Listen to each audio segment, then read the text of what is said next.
And Conor Gallagher's Chelsea career looks to be over as he had just closer to a move to Atletico Madrid. I'm not sure it's a move that he wants. SGA sports journalist of the year Henry Winter told the Sunday edition yesterday he can't understand why Chelsea are letting him go. How was he used last season? He was made captain.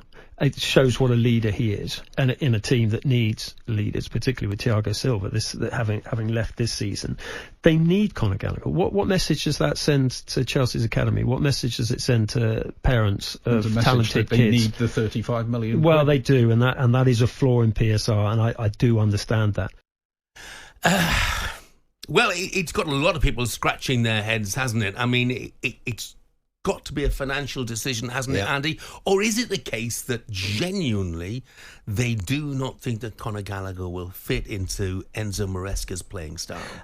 Well, that's the line that's come out of the bridge, that because of the type of football that Maresca is going to play, that there might not be any room for Conor Gallagher.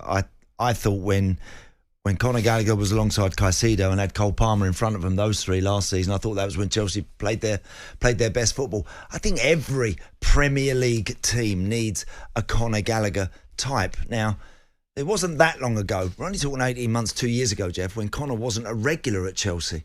You know, I think he'd just come back from looking the part at Palace and then got back to Chelsea and eventually gets into the team and then becomes instead of being this kind of gambling, running midfield player, getting into the box, trying to get on the end of things, all of a sudden he became very responsible. I thought he showed a side to his game that I hadn't seen too much of before, the way that he played. And then they gave him the armband. And he responded to that, and I thought he stood up to that at a time when the club were in turmoil in lots of ways, on and off the field. That boy was a constant. And then for him to probably come back and find that they're trying to get rid of him would have been a severe blow to him. It really would have been. If it was me, I would have turned around and said, look, I'll be the one who decides when I leave the club and when I don't. I'm not going to have you lot telling me where I'm going and when I'm not.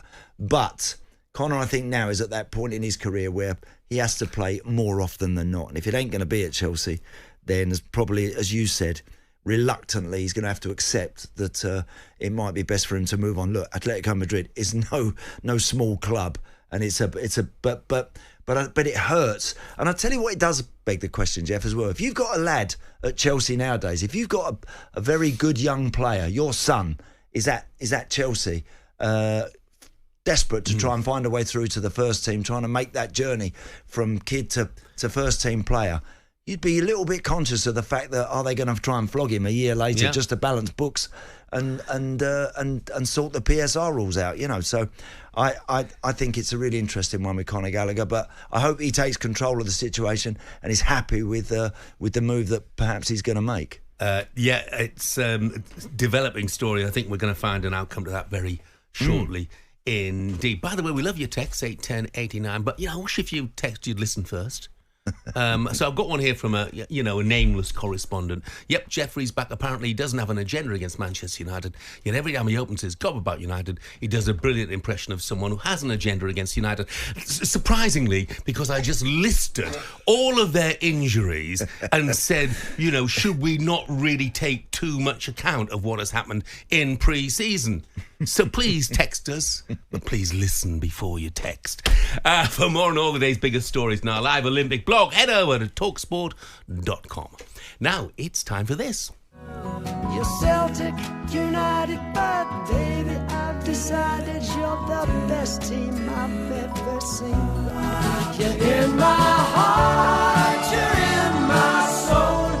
You be my breath, should I go? And Shaban is back with us. I think we know why we're playing this, don't we, Shaban? No, tell me, what happened, Jeff? Well, the SPL started at the weekend. Celtic won, Rangers didn't. What was that? Title over in some people's minds, but seems a bit premature to me. Very, very premature. Listen, I have to say, a brilliant performance from Celtic. 4-0 over Kilmarnock at the weekend. Rio Hatate, great to see him play the way that he can play, because he was kind of hankered last season with injuries. It wasn't quite the same for Rio, but he looked a proper player yesterday. Also goals from Liam Scales, Kuhn and Anthony Ralston as well. So a good performance from Celtic.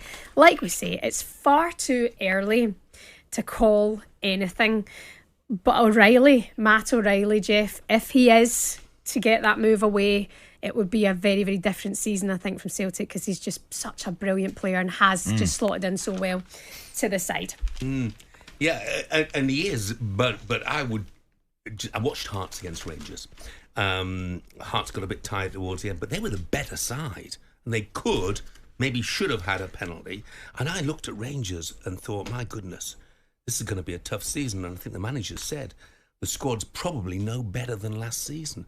And it just worries me. And financially, I think they've got massive issues, haven't they, as well? You wonder how on earth they can be expected to close the gap with Celtic, almost regardless of whether Celtic sell O'Reilly or not. I'm glad you mentioned that about Hearts, because there was a good report going around the fact that perhaps there's the possibility soon that they would start to leapfrog the likes of Rangers and Celtic, but it keeps the league that little bit more interesting. I thought they played pretty well. That's good. But Philippe Clement, he just got his new contract. That was announced on Friday, but not the start to the season that Rangers would have wanted. Also Hearts, great debut from Gerald Taylor, who got his first game from Hearts. But also, let's just touch briefly, shall we, on Raith Rovers. What a story. Raith Rovers. Raith Rovers. Raith Rovers. What? That's Raith Rovers as they've become known over the last 30 years on Soccer Saturday. And every single time I said Raith Rovers, somebody would text in saying, Jeff's just said Raith Rovers. Does he know what he's done? Yes, it's got a nice ring to it. The club sent me a collection of mugs once with Raith Rovers on the side. Brilliant. Brilliant. Nice. I've got a real soft spot for them. Ian Murray hasn't, though, has he? Oh no, he won't be getting a mug. They've sacked their manager Ian Murray just one game into the new season, beaten 1-0 by Airdrieonians. They finished obviously getting that playoff place, but they said already the expectations have fallen short. What? Yeah, and it's just one game in, so he has been sacked. So our thoughts with Ian Murray this morning, sacked from Raith Rovers.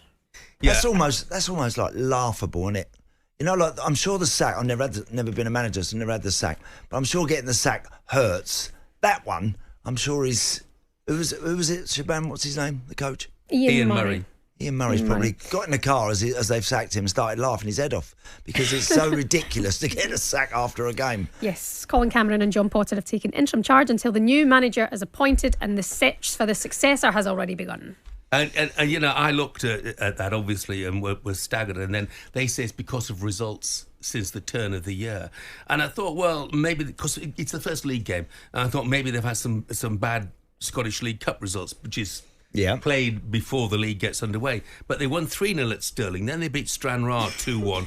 They lost at Ross County, who are a Premiership side, by 2-1. Then they drew against Hamilton. So, with the best will in the world, that's got to have been a decision that's been made. Yeah. Why didn't they do it in the summer? Yeah. Why didn't they Give let a one new game. manager get in and, just from the point of view of the club, let a new manager come in, get his feet under the table, have some plans. But also, it's what that does for the players, Jeff. I mean, the manager, we feel like, the players must be sitting there going, what is going on upstairs? What on earth are they doing? This is ridiculous. This is crazy.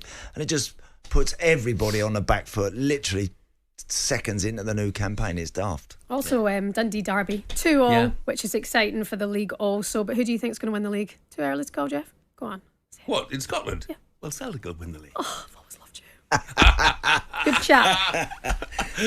Brilliant. Thanks, Shaban. Gribber, who's a Charlton fan, says, think Conor Gallagher should come back to the Valley, to be honest. By the Valley. Yeah, in your dreams, Gribbo, in your dreams. talkSPORT Breakfast, waking you up Monday to Friday morning from 6 a.m. on AM, on DAB, via the talkSPORT app and on your smart speaker. talkSPORT.